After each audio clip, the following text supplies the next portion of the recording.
a world full of noise, Wassll takes on a clear mission. Owning the narrative in tech and business in the MENAP region, beyond the borrowed Silicon Valley playbooks. So we are here to amplify local voices, challenge the status quo, and spotlight the builders solving real problems within our region that can't wait anymore. So welcome to this new season of Wassll Podcast. This time we are meeting some of the Pakistan's boldest founders, builders, and business leaders who are shaping the future and changing the face of the MENA region. So what's this season really about?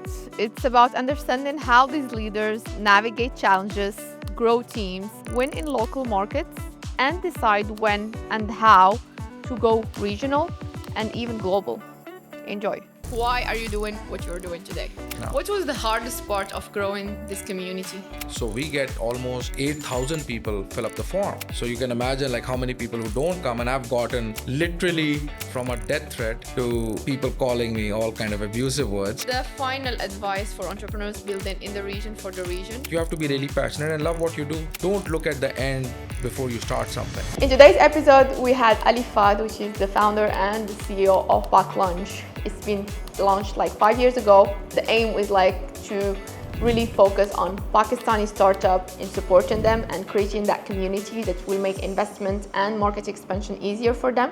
It integrates Pakistani founders, but also overseas and beyond. They have these amazing conferences that is happening around the region, more than 30 countries. They raised $2 million to make this community happen.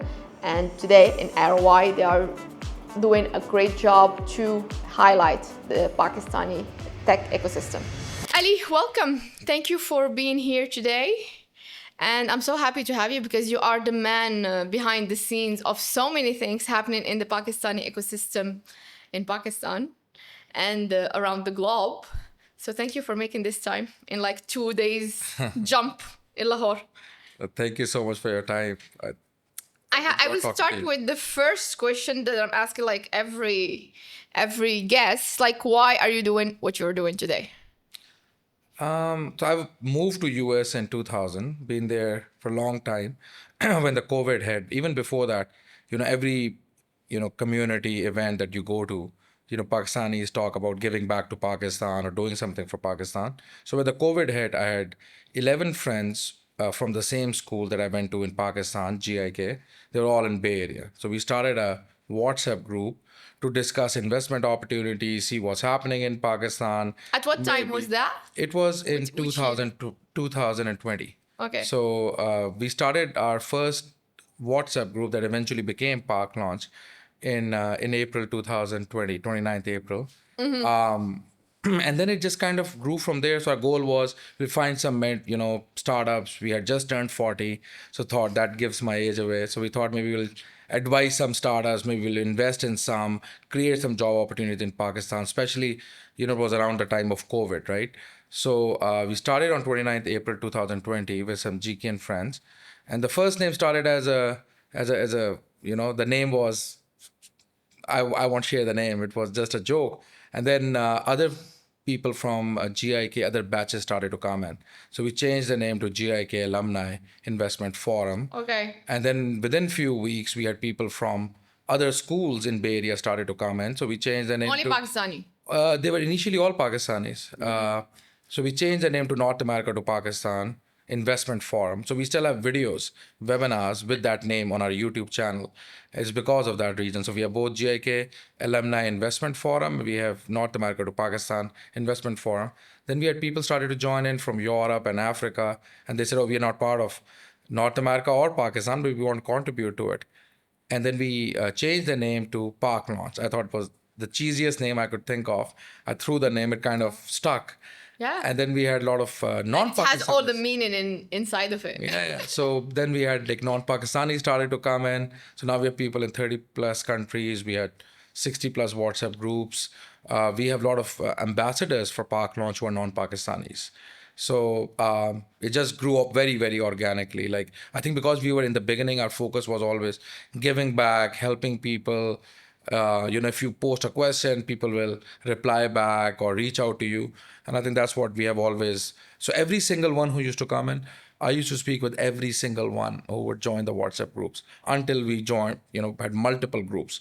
Then we started to have more folks who would recommend other people, and then we would add them. So But your drive was like really the giving back? I think initially it was just, helping back, giving, because my entire family lives in Pakistan. So, you reach a certain stage and then you see, your cousins and your uncles starting to pass away. My father also had a heart attack around the same age, around the same time. So initially it was all about giving back, because we were not, we haven't taken money for people raising money on the platform or making intros and stuff. So we're not doing it for the money, especially if you're doing it out of San Francisco. There are much better ways to make money than, making intros on the stuff. So initially it was all about giving, and you were stuck in the place, right? For the right time at the right stage. We were all mid-career, senior manager to VP level in big tech companies out of Bay Area, and wanted to give back, but now we are stuck at home, right? So you suddenly, all the commute time is saved, everything else. So we used to, in the beginning, almost have every day check-ins. We used to have almost every day, we used to meet for 1 hour, and we would open the floor and people would just share what they're working on, what did they find out, what's happening in crypto space, what's happening at it. So it was all over the place. Right. And a lot of people know PakLaunch for startups, but we have like 60 plus WhatsApp groups across public policy to crypto to real estate to education, you name it, and semiconductors, quantum computing. So we have groups all over the place. That's a good thing that you're talking about, because you have an image of like being around the startup and tech ecosystem mainly. Yeah. But you are like diversifying as long as people contribute and as long as people like do share information. But I feel like it's very challenging on the WhatsApp groups. How do you really manage things to go from like just blah, blah, blah to actions and execution and actual impact?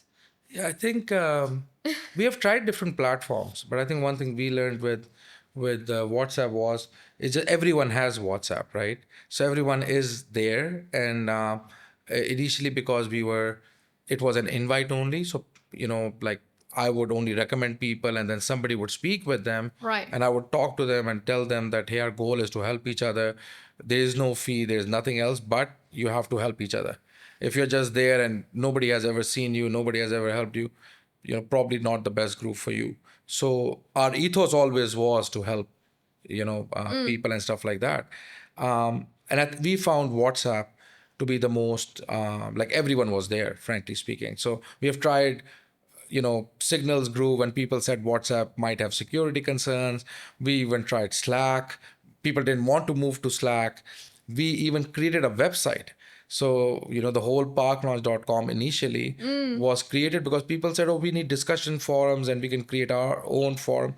And we have 16,000 people signed up, but they were not very active. Like people just didn't, people would rather have the communication one-on-one. So our goal is just connect the right people in the right room, have light discussions, don't have a lot of spam, and people will just connect with each other. So it's almost a sort of a directory as well, right? You can meet we have 14 unicorn founders with Pakistani descent, pretty much all the big investors who have invested in Pakistan. We have Pakistanis all over and non-Pakistanis. Like I said, like some of our ambassadors are non-Pakistanis right now. What was the hardest part of growing this community? Because I guess it needs a lot of engagement, work, because it's a human thing. I mean, after all, besides like trying to push the business and so. I think sometimes like, I had, a cousin who wanted to sell his real estate and he was posting. So, you delete a message and he would get really upset, right? Like, why I can't post it? Or like you have friends when you're doing webinars, they all want to come and speak. And then to tell the people like politely that, maybe right now it's not interesting enough, or we have a lot of other, plans, requests and stuff. When we started the Unconference, we can only invite 50 entrepreneurs. So we get almost 8,000 people fill up the form. So you can imagine like how many people who don't come, and I've gotten literally, and no exaggeration, from a death threat to people calling me all kind of abusive words. Who the hell are you to decide on who will be joining? And things like that. So that's a tough part, right? So some of your friends take it very personal. A lot of my family, like I have never invited them to any of our unconference. So some of them were in the area. They do make small investments, but I just thought we wanted the right people in the right room. So you have to be, very, very, very dedicated to the Strict. cause. Yeah, yeah, and it's your friends will get upset. Trust me. And it happened So to you me. have a lot of enemy. Yeah, but I have a lot of good friends too, right? When we announce our events, we always somehow, some of our events keep getting bigger. We have a lot of partners who chime in. So, yeah, I think people see the sincerity too. And some of the people who initially did not like that hey, why was I so strict and stuff? And I've heard it from very, very senior people.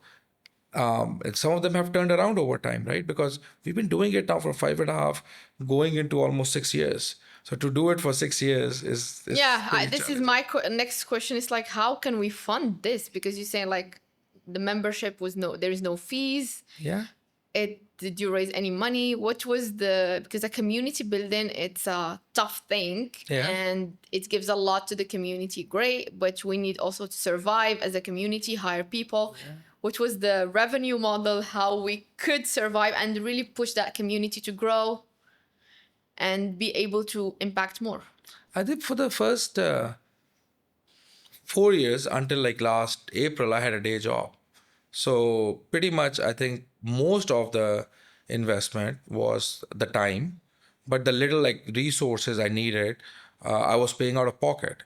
And I didn't have a lot of resources. So for the first 2.5 years, we had literally nobody on the payroll. Bootstrapping. Completely bootstrapping. So the expenses, you have a Zoom account, you have, Flights. That's too expensive. no, but we were doing it on it was all offline, right? And then okay. for our events, for the conferences, they were sponsored. Right. So we always, from day one, they were sponsored, and we would break even, or if you're close enough, I didn't mind putting the money in. So until last April, it was pretty much I was putting the money in. And then end of December 2023, there was a gentleman, Uzair Gattet, from disrupt.com. He had joined, he was with us from day one. So he reached out to me and he says, I'll give you some money and you need to quit your job and do it full time. And I told him, like, I had no plans of doing it full time. I kept pushing back. And he kept calling me almost every day. He pushed me to do it. I wrote few slides and I shared it with few people, including Atif Awan, who was my batchmate from GIK. I sent it to few people, and we were lucky. We were way oversubscribed.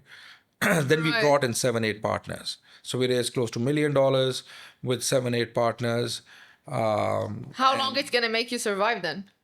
So with our events, now we are starting off mid of last year. So until that point, we were doing a lot of events in Bay Area, in Pakistan, and we were doing events in the rest of the world. Right. What has changed since last year has, because of the money coming in and the effort that we have put in identifying other partners and sponsors, is that now we are doing events in like 10 countries every given quarter. Yeah. So we just did one crazy. in Dubai. We are doing in Malaysia, Karachi. We are doing Singapore, London, Riyadh. So we're doing events in any given 4 or 5 weeks in 4, 5, 6 countries and stuff like that.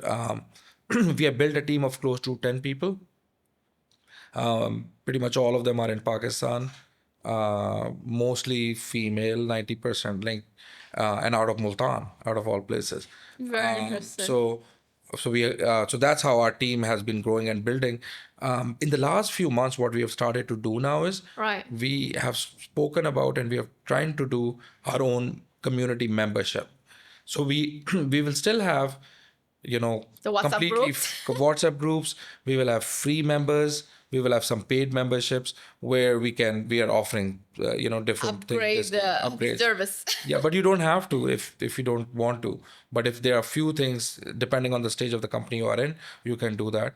Another thing that we have started to do is we are working on, some of the consulting work in the go-to market for different companies. Right. So within our team, we have a lot of experience in that. So we are working with different companies. If you want to, in the whole region, like in all region, I think we have region. So we have clients who want to go into the US market. All right. So they want much more dedicated time than making an intro here and there, which we'll still do, right? That's the part of the community. But if somebody wants a dedicated time, I think that's what we have offered. We also have companies who want to come to Pakistan. It's the other way around. and we are working with them on those projects. Right. There's also a company who wants to get into Saudi. So we have done MOU with different folks out of Saudi, and we are helping with the go-to-market for different companies. So that's another. Hopefully, we are not making money yet, but the goal is eventually at some point we would be. So my focus is for the next 2-3 years. So for people watching us, maybe if there's a startup or a company that is willing to expand to Saudi, I think this is the trend right now, the last 2-3 years. They can come to you and get your help to get settled, let's say, in terms of like go-to-market and the strategy, because it's a totally different market. Absolutely. So they can check us out on like PakLaunch.com or on any of our social media platforms. Perfect. Because you never talk about these things. So, I mean, this podcast was interesting to really showcase also all what PakLaunch effort was doing for the last 5 years, and also now all the upcoming projects that you are working for. I just want to give an example. If like a startup come to you, do you accept every stage, like idea stage? It has to be like kind of a revenue stage. What kind of startup will take the most advantage of PakLaunch mentorship, companionship, and help them to grow? I think we have very, very early stage companies that also come to us. We have close to 100 student ambassadors in different universities. So if you are very early stage thinking of entrepreneurship, we do have programs around those in different universities. We've done those at Habib and NUST and other schools. So one is at very, very early stage when you're thinking of entrepreneurship and you just have an idea on how do you go about it. So you can reach out to us and we can connect you with your campus ambassadors and stuff like that. Then we have partnership with most NICs, LMKT and NIC. So we have joined them, in different events for training events and things like that. But if you're looking to raise funding in today's time and age, I think you need to show some traction. Of course. I think the market has changed especially a little bit. in our markets, like the emerging markets, I feel. So you need to show some traction. Again, you don't need to be profitable. You have some paying customers. So at least you have built an MVP, you have some customers. I think in today's time also a lot of people are looking at ideas which are scalable as well. So if you really want the ideas to be scalable and raise money from the global investors, I think that would help. We do have another initiative that we are working with Bazaar on ARY, where the companies can come and even pre-revenue or SMEs completely focused on Pakistan. And they can also come and pitch and raise money. Not necessarily technology, right? It doesn't have to be all technology, but predominantly, I think a lot of the companies that we have are technology driven. I think today's time and age, I think a lot of the businesses, it's kind of touching at somewhere. But we do have businesses which are more traditional, SMEs, which are also coming in as part of the show. I heard that you believe that Pakistan can be top 10 ecosystems by 2030. Yeah. So what do you think is still missing? What does it take to get there? I think some of the things that we are working also with the government also is on the regulatory side of things. So on the policy side, we have seen the geopolitically, I think Pakistan is doing really well. I think our foreign policy and relationship with some key partners, but we're also seeing some big companies exiting Pakistan in recent times. And still the funding for the startups is not, to the level that there. I think it should be there. I think it will come. I think you need some more stability, in the region. And secondly, I feel, I do think like our pipeline is picking up again. I think like a lot of, as part of the recent initiative that we have done on Bazaar on ARY, what we learned was in 2020 or before that, there were a lot of great startups and a lot of them are doing really well. Like, PostX, and all of these companies, Abi, Bazaar, now they're more established, right? Kiss Bazaar and all those. I do think in between there was a small lull and the funding dried out. The desert, the desert and I think time. slowly, I think it's starting to come up. Like we met with few investors in Dubai and they are looking at it. But they're looking from the global angle for sure. There are a lot of great programs being started out of Qatar. Pakistani startups that will go global? That's true. So there are a lot of companies looking at it. We just met Again, I can't name the startup and the investor, but I've learned of at least two other investments which are made. So being in the role that we are in, we can see some of these deals before they are announced, right? So we know a lot of investors who are looking at the deals for the right startups, and there are a lot of great startups raising money that we are working with very, very closely. So hopefully you'll see a lot more before the end of the year or early next year. Amazing. I'm gonna share just a little break about this picture of you. I don't know which year this one, but you will gonna tell us the story. Yeah, this is yeah. So this is when this is in Dallas, 2008. Okay. I was working for A long company time ago. a long time back, 17 years back, in working for Comscope. I was a fiber optic product development engineer. So that's Okay. when I used to sit down on the computer and was a designer. This is when I finished my master's. I was working at the company, at a tech company. So Comscope back then was probably the second largest fiber optic physical infrastructure company in the world, and I was an R&D engineer. During this era, I probably filed 12 or 13 patents, and I was thinking of just being an engineer completely. But then I started to get into engineering management role, product management role, and I went to do my MBA, and it completely changed my The trajectory. trajectory. I went into strategy and operations, and yeah, so What do you think this experience like made Ali who is it today? I think it was great from the side. I was doing a lot of market comparative analysis Right. back then, for someone who was just starting out the career, and then also I was doing. I got to work with some of the folks that I'm still very close friends with. So I found great mentors during that time, like Joe Livingston and Thomas Crane, who's sitting behind me. So we went to a lot of concerts, a lot of Dallas Maverick games. I fell in love with A lot of fun basketball. then. Yeah, it was like Dallas was probably one of the most fun I have had. Amazing. I'll follow up with the MENA region. I mean, I really want. I've seen you lately that you're moving a little bit from the Bay, San Francisco to the MENA region because it becomes a hub, and I really believe in it. That's one of the reasons. Also, I moved from Paris to here because I feel like this Middle East, North Africa, and Pakistan can be really a hub and can really contribute to each other in terms of synergy, as you're doing already for investment and also help for talent mobility and market expansion.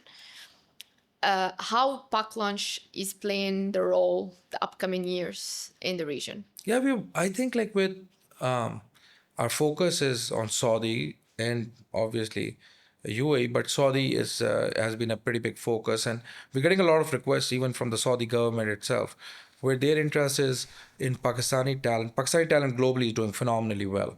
So there's like 25 unicorn founders. There are, pretty much any big tech company that you pick up.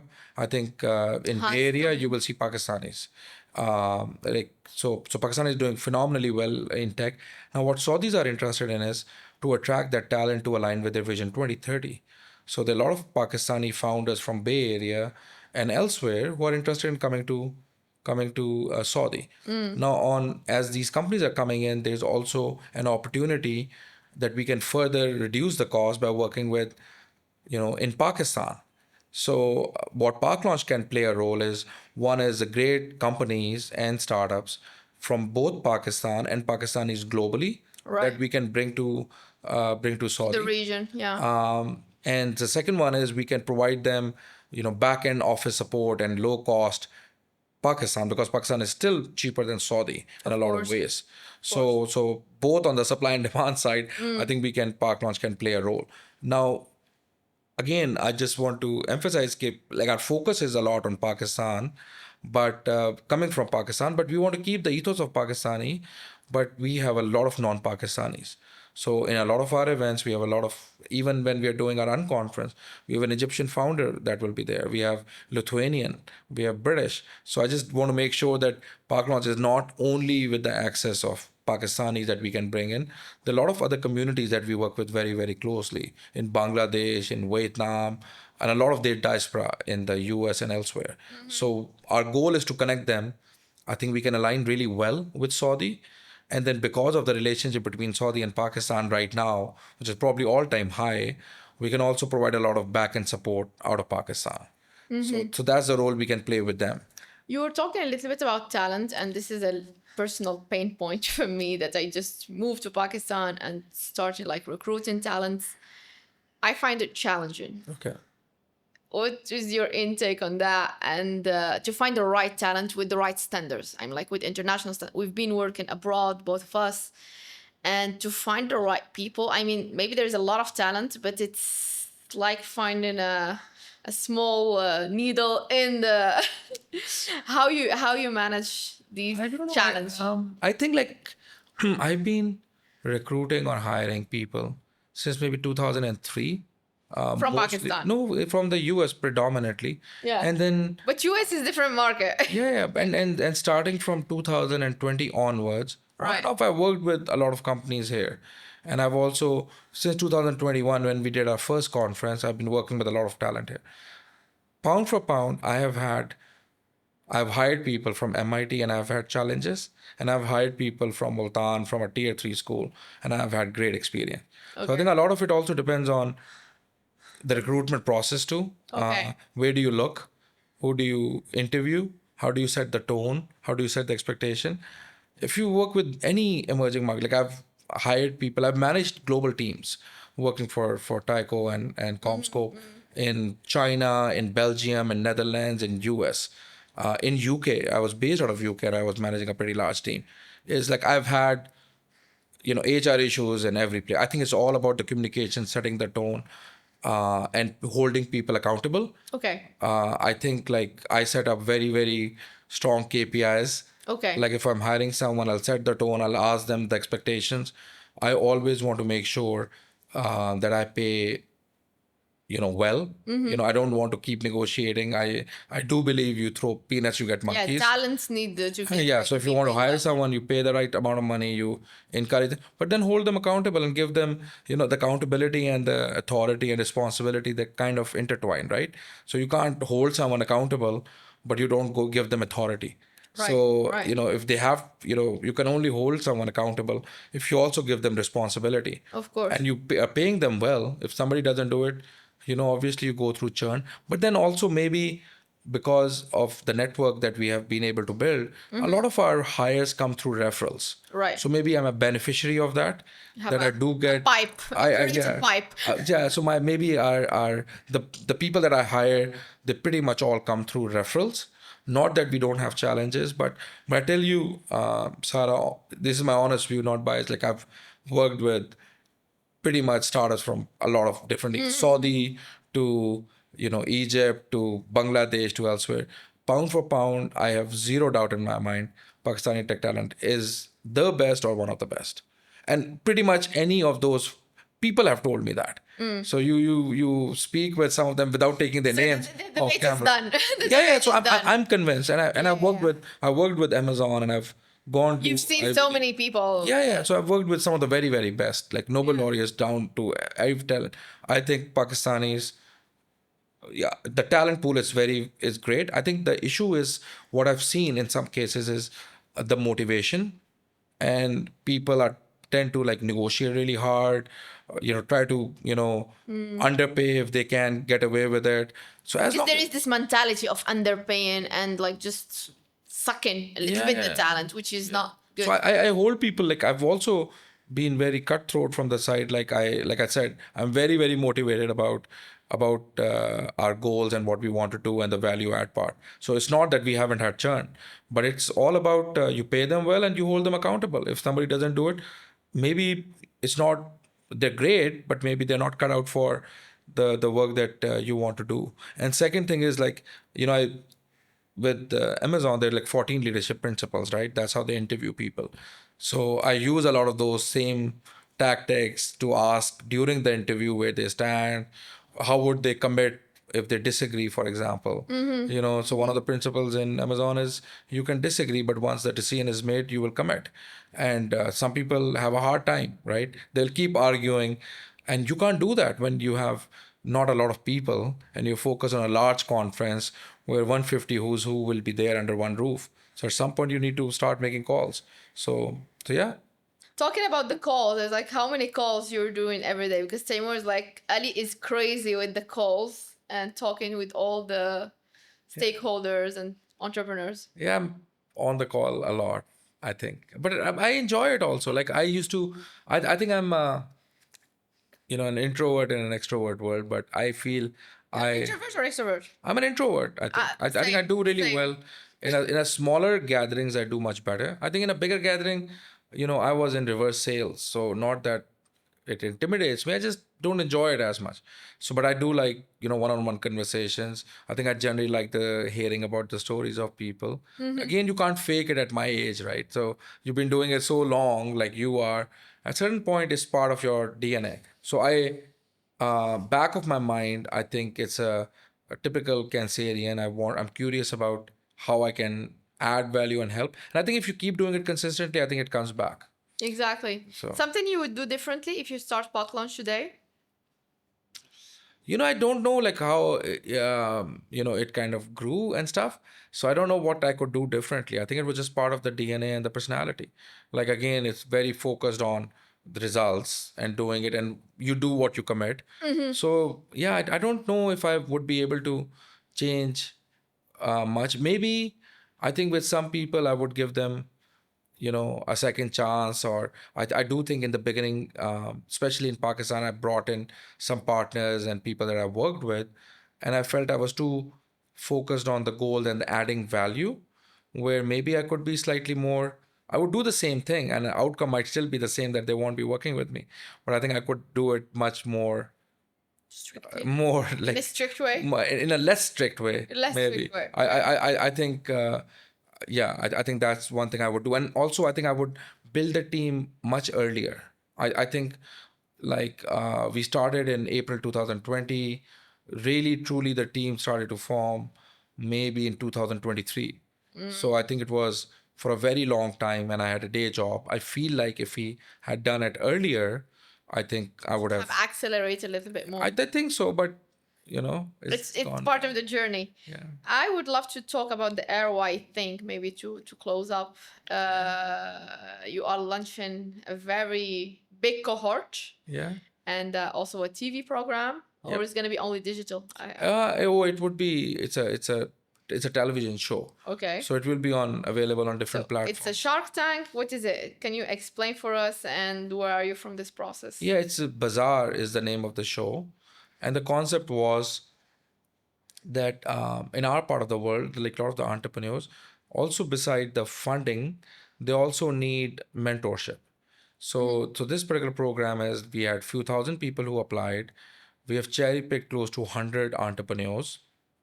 We connected them with 42 mentors from different sectors closer to where these entrepreneurs were.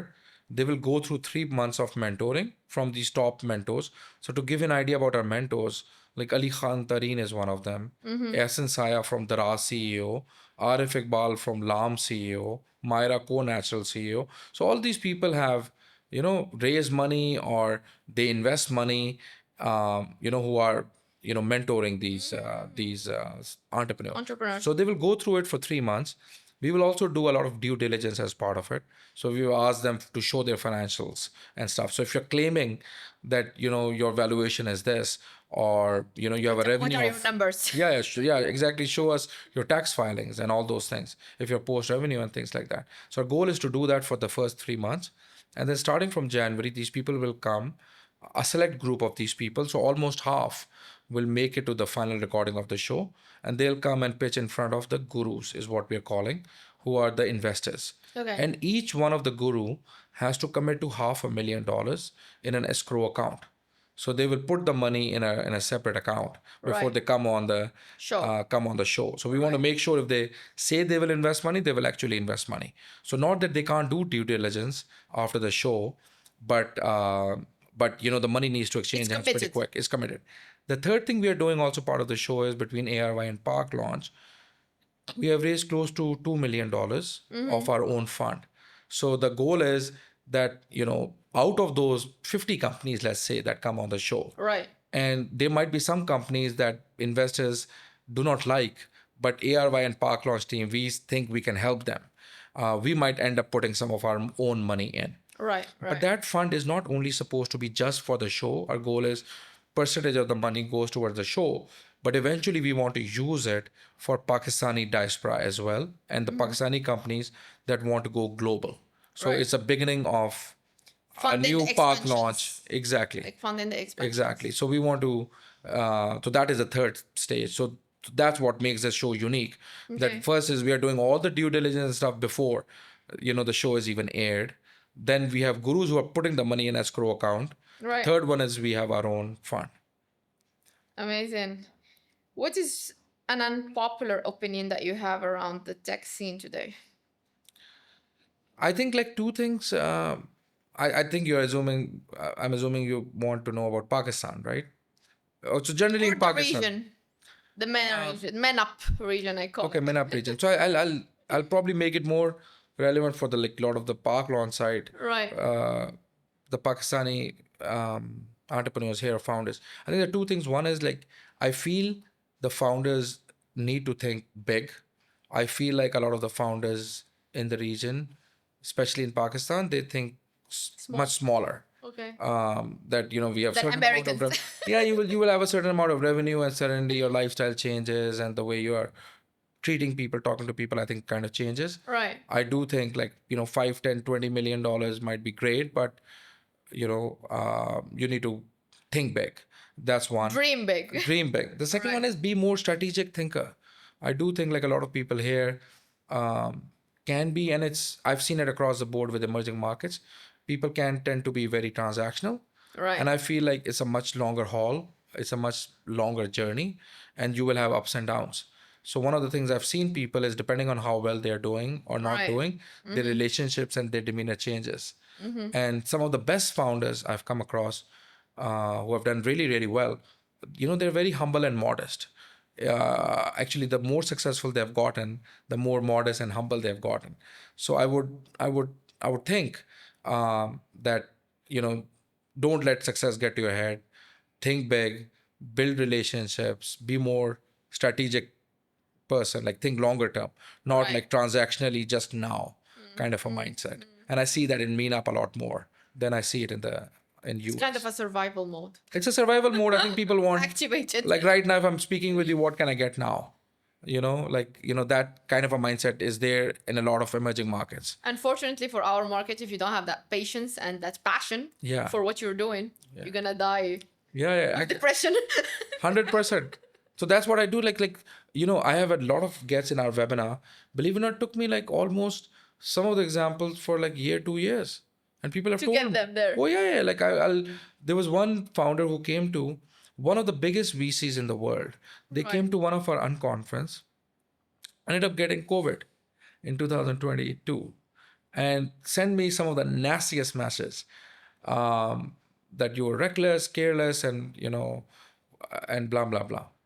And we were part of some committees together over time. And by the way, like we had shared all the information with him. We were following the protocol of the city we were in, which at the time was probably one of the most strict in the world, like Palo Alto. So it wasn't that we were not following their orders and stuff and all the regulation. But anyways, it took that person almost a year and a half, and I got a message from him that, Ali, like, one thing I'll give you credit, you're very, very persistent. So how can I help? Then he did marketing for us for one of our webinars. He came and did webinar with us. Then he came to our next conference as well. And he's probably one of the biggest VC in the world. There was another... So persistence pays off here. Yeah, patience. And again, you are looking at longer term, right? You're not looking for something like right now. And I tell that to startup founders, hey, at unconference too. We don't allow pitching. It's pretty unique. Like people say, oh yeah, we go to Startup Grind or the different shows, and No they pitching. get to pitch. And I say, like, if I'm meeting you for the first time, you start like selling me something, it's a turn off. Build the connection first. Build the connection, and typically money will follow. What's the worst pitch you've heard? Like some of the pitches, one of the things that I feel is like when people come and they want you to invest money so that they can jump the ship and do the idea.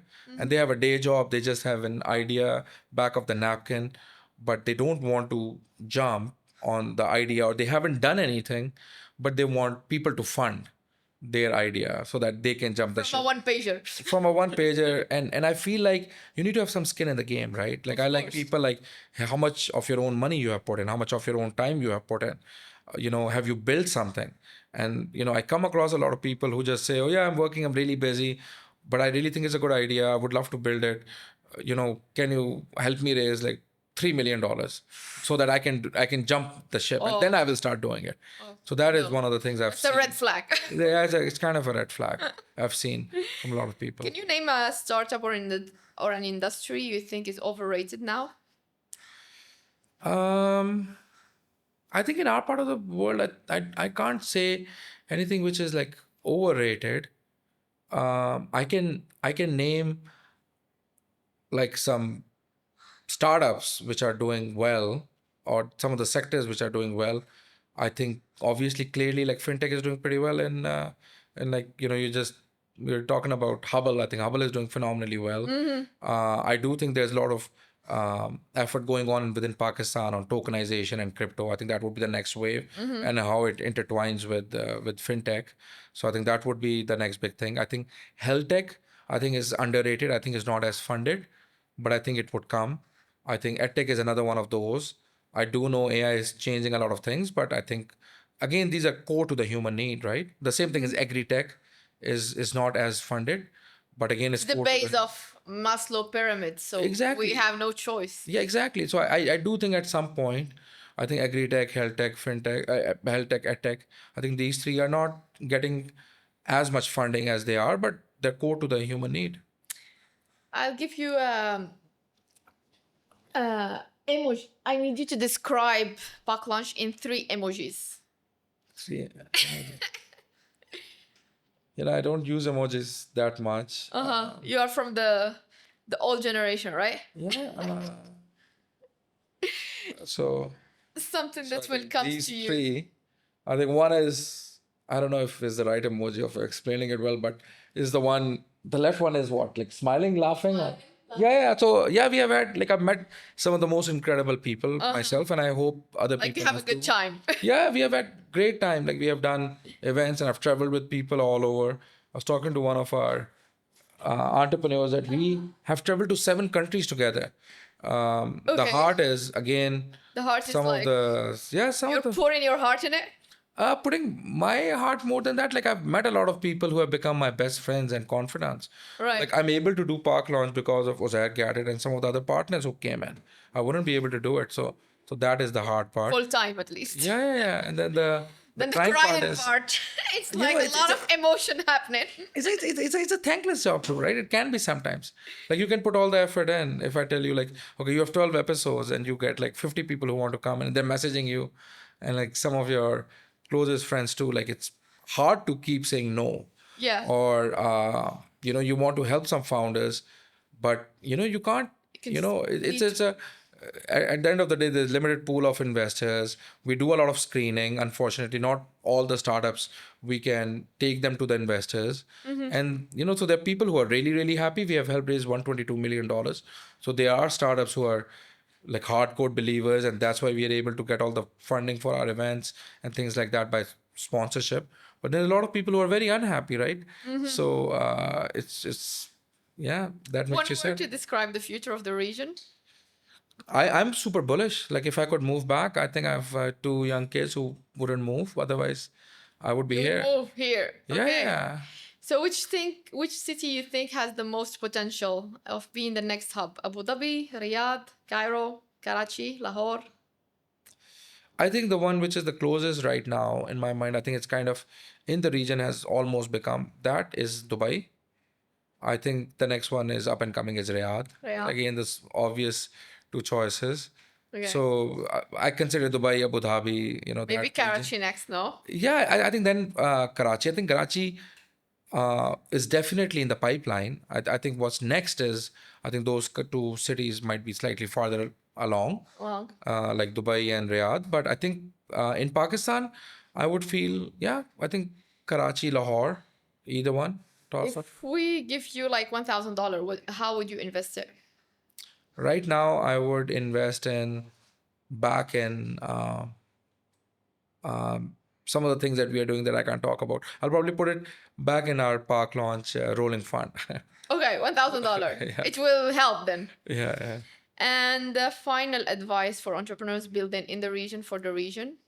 I think you just have to be, you have to, I know it's the cheesiest thing, it's just, but you have to be really passionate and love what you do. I think like if you don't look at the end before you start something, I think that's, What I have in it. Yeah. Like the people who are already thinking about, so there's two school of thought, right? Like a lot of people start their startup thinking like what their exit strategy is. Is it a lifestyle business, or I'm going to exit and these are the key players and I need to start building a relationship with them from day one. Most of them I've seen struggle, frankly speaking. They're always corner cases, right? But the best founders I've come across, they really sincerely want to solve the problem. Like you talk to Imran Ali Khan, you talk to, from Dubizzle, you talk to Mudassir Sheikha, you talk to Uzair Gattet. Like they are trying to solve big problem and they will do it regardless. So they say, just like PakLaunch, They will do it anyway. people ask me like, what is the end game for PakLaunch? Like there is no end game. There's basically like, you just keep doing it. Pushing the ecosystem. Yeah. Like the work will never stop. Like unless everyone has raised money and everyone is happy and hunky-dory. So if you don't have end in sight and you're enjoying the journey, you will go farther along. So Long-term game. yeah. Thank you, Ali, for your sharing. You're not that shy as you said. I think that you have covered a lot of topics, and I hope that the audience understand more a little bit what PakLaunch is doing and how they're doing it, and also can maybe inspire to join the community and be part of the next journey you're having. Thank you. Absolutely. Thank you so much. Thanks for having me.